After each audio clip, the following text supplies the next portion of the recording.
This is Aladdin for a Game Boy. So I played the other Aladdin games recently for the SNES and Genesis.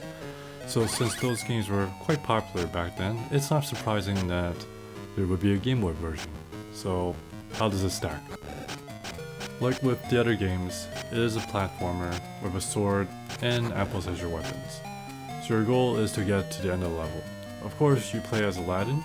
Gameplay wise, it is running at a lower frame rate, probably somewhere between 15 and 20, so it is not as smooth, but it is playable to me.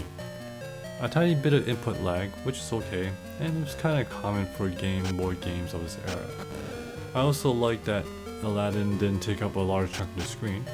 One issue with a lot of ports of console to portable games during this era was that they make the character pretty large. So large that it actually took up quite a big chunk of the screen.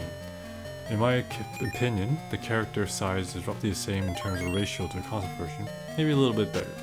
One annoyance here is that of course the Game Boy only has 2 buttons, so in order to switch between attacks, you had to select. So if you wanted to throw apples and you had a sword, you had to press select.